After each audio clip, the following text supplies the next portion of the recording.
Chapter 8 Gravity and Artifacts. 3 and 9 returned to the hill, or more accurately, where the hill used to be. It was now completely unrecognizable. A sizable chunk of it was gone, having been strewn about in the area in the form of countless bits of rubble. The Emperor stood right where they had left him, seemingly unfazed. As 3 and 9 had surmised, he had sustained at least some manner of injury. Nothing major, but his ever-present robe, under which he had hidden his face, had been reduced to a little more than a shredded cape. Underneath, he wore a gold helmet bearing a crown design. In his hand, he carried a golden scepter with a spherical tip, and his body was covered in golden armor. The word ostentatious was insufficient to describe his heavily gilded countenance. Everything about him suggested that needless grandeur and wicked condescension. "I knew you'd be back. You two aren't complete fools after all," the Emperor called out to them. 3 and 9 remained silent as they slowly approached. "So, have you decided which of the two of you will gain the organization's forgiveness?" 3 and 9 turned to each other and nodded. 3 removed his hand from his sword, leaving it sheathed. 3 knelt down and closed his eyes, showing acceptance of what was to come. In response, 9 pulled out some of her poison needles and silently launched them at 3's neck. Or at least that's how she made it appear. At the last second before the needles parted her fingers, she deftly altered their trajectory, sending them speeding toward the Emperor instead.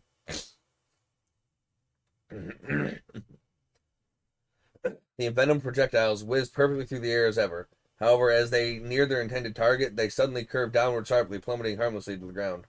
"Very well. I hear your answer loud and clear," the Emperor proclaimed, looking up at the pair. "You both wish to die today." "Not a chance," 9 called out, throwing another volley of needles directly at the Emperor. Their trajectory suddenly shifted again, this time upward. From his kneeling position, 3 quickly shifted his stance and pushed forward off the ground with all the power he could muster in his legs. He launched himself at the Emperor, breaking into a full-on charge. "We've had enough. You're the one meeting their death today." 3 began slashing away at his target with incredible speed. His lightning-quick strikes grew slow and sluggish as soon as they neared the Emperor. However, with his assailant's speed so drastically curbed, the man was able to use his golden scepter to effortlessly bat aside the boy's assault. In the same instant, 9's second set of needles changed direction midair and began falling straight down toward the Emperor. She'd managed to calculate the range of his gravitational field with just a single throw. Once she understood its effect on projectiles, she was able to revise her trajectory. Moreover, she had factored in the increased acceleration from the higher gravity, meaning her needles would hit harder than normal. Despite all that, however, her attack was neutralized by the flick of an Emperor's gilded arm. It was still not enough to penetrate his armor. It was, however, more than sufficient to rouse his ire. "You dare defy me? Me?" Livid, he swung his scepter downward. 3 immediately reacted, just barely managing to block the attack with his sword. Even so, the impact alone threw him back several ards. 3 could feel his brain rattle in his skull from the force of the blow. There was no way the Emperor's physical strength and the weight of the scepter alone could do that. It occurred to 3 that there must be another way he was able to manipulate gravity. "You will be purged," the Emperor said in a low growl. The same words 3 had heard him say a few hours ago and 3 years ago. When the Emperor spoke like this, it was nothing less than an arbitration of a death sentence. At the sound of those words, past memories bubbled up in 3's mind, and an old terror began to grip him. His legs grew wobbly, and he started to stagger. One glance back at 9 was all it took for him to restore his resolve. However, he forced himself back to his seat, reflexively snapping into a fighting stance. 9 continued to provide covering fire and her needles as 3 renewed his assault. Their approach proved no more fruitful than before. Even so, as 3 continued to fight under such grueling conditions, he slowly became more capable. His understanding of his foe's gravitational trickery improved, and his strikes grew more swift and precise as a result. The way his muscles intuitively reacted, the angle and speed at which he swung his swords, he was slowly chipping away at the Emperor's overwhelming advantage. Though 3 may not have enjoyed the same powers of insight his partner possessed, his skills in close-quarters combat were elite even by the most exacting of standards. For her part, 9's cover was solid and unwavering. Realizing her needles had no hope of piercing the Emperor's golden plating, she had instead began aiming for gaps between its pieces. It was an incredibly difficult task, but as she grew more accustomed to the disrupting effects of the gravitational field, she was gradually getting closer. She began weaving in offensive arts along with her volleys of needles in order to keep the Emperor on his toes. Her attacks appeared simple enough for her foe to deal with, but they still managed to pull his attention away from 3, even if only for a moment. The fight raged on, and after a bit of time, 3 and 9 appeared to have finally began gaining the upper hand. Yet the Emperor did not seem fazed in the slightest. His expression was unreadable beneath the shadows of his helmet. But it was clear from his body language he believed himself fully in control of the situation. 3 managed to land the occasional strike, but even his sword seemed to do little against the Emperor's impossibly resilient armor. In an attempt to land a heavier blow, 3 launched himself into the air, intending to let the gravity carry his swords downward, just as Nine's needles had. However, he found himself soaring far higher up than he had intended, and possibly so, as though he had suddenly sprouted wings. His mark completely missed. He lost his sense of balance and began tumbling through the air. He quickly realized that he'd only been due to more of his foe's trickery. Reduced gravity. Expertly seizing the opening, the Emperor raised his scepter overhead and then swiftly swung it downward. As if mimicking this motion, 3 suddenly dropped out of the air, thrown to the hard ground below like a ragdoll. Gah! The air knocked out of his lungs. 3 struggled to catch his breath, spitting up mouthfuls of blood in between gasps. Get out of the way! He's not done! Saved by Nine's frantic warning, 3 just barely managed to roll out of the way. A split second later, the scepter slammed down on the ground where he had just been. As the gravity-enhanced scepter connected with the rocky ground below, it let out a powerful blast, leaving a crater in its wake. S! The resulting shockwave launched 3 to the side, knocking him to relative safety. Had he taken a direct hit, he would have been completely pulverized. Though dazed, he was still aware enough to signal 9 that he was okay. He forced himself to his feet. The battle had completely changed. The Emperor had begun manipulating gravity levels on a constant cycle, and 3 was forced into a defensive position. Whenever he managed to gain a handle on his foe's barrage of attacks, he found the gravity level altered again, forcing him to start back at 0. It was impossible for him to fight in such ever-changing conditions. The situation was taxing for 9 as well. She found herself forced to constantly recalculate the field's range and gravity value, severely reducing the number of effective attacks he was able to launch. Due to their bleak outlook, the 2 of them continued to hold out.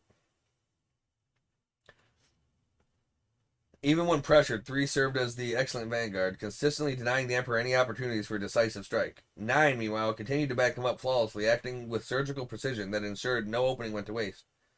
S, she called out to him as he leapt back, putting some distance between himself and the Emperor. I think I figured something out. Let's hear it. 3 waited for her to continue, keeping his guard up and watched closely for any sign of attack from the Emperor. Have you noticed anything different from when you and Ace fought him before? Was he carrying anything in his left hand back then? 3 glanced at his foe's left hand, seeing it empty. He thought back 3 years ago. Now that you mention it, I'm pretty sure he had an orb with him. Purple, with a golden sculpture of a crow on it. The battle back then was just completely one-sided. Just as suspected, 9 nodded.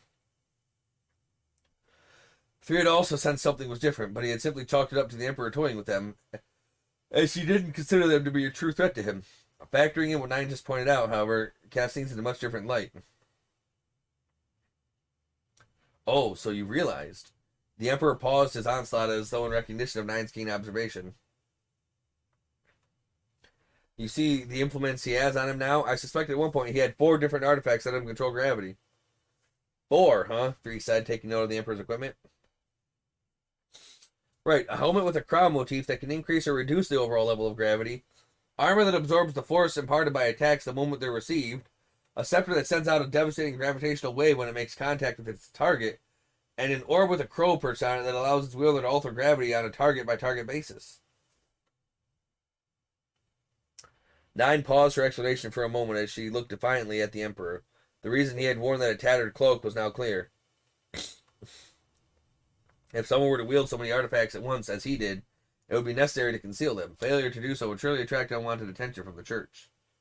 Now that you mention it, this time around he wasn't moving faster, while slowing us down at the same time. Bree said, when we fought him before, we couldn't even touch him. It was true that in their fight against him, 3 and Ace had been struggling under different levels of gravity than the Emperor. There was no doubt he was toying with them in the present, but at the very least both sides were battling under the same levels of gravity. Constantly shifting though they were, as such the pair's odds of winning were much better this time around. I think he either lost the orb at some point or it was damaged, at least damaged in the rock slide. The pair realized that if this were true, now was the best chance to take down the Emperor once and for all. A talented tool indeed. The Emperor's voice was low, tinged with a hint of perverse delight. The artifacts I wear are collectively known as the Monarch's Regalia. I'm impressed you were able to analyze their capabilities in such a limited amount of time. You, 9 of Swords, are truly outstanding. I don't want your praise, you bastard. Ignoring Nine's retort, the Emperor continued on, his exhilaration giving way to a violent savagery. But even the greatest tool is worthless if it won't submit to its rightful place in my hands. His body began levitating, broken chunks of earth underfoot rising upward with him. With all the force he could muster, he swung his scepter at a nearby boulder, and worthless tools must be disposed of. In that instant, the boulder shattered into shards of all shapes and sizes that were now rocketing toward Nine. "Watch out!" 3 cried out. The shards flew like a salvo of bullets from 1,000 different guns, all of them pointing directly at one target. It was a grim sight, but not unlike a single soldier standing before the assault of an entire army. Panic 3 rushed into the line of fire. He brandished his swords and did everything he could to prevent the shards from reaching Nine. He deflected and broke what he could, using his body as a shield for the rest. But there was a considerable distance between him and Nine, one he could not cover easily. By the time he had leapt in the way, a great many shards were already too far ahead. 3 was too late. Nine had no realistic chance of avoiding the entirety of the attack, and instead devoted her efforts to simply avoiding the worst of the pieces of stone flying at her. There were far too many, however, and one managed to slip through her defenses. She suffered a direct hit to the abdomen, and a red mist sprayed from her mouth as she crumpled to the earth.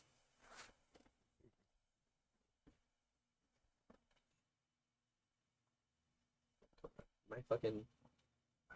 Why is all my stuff dying?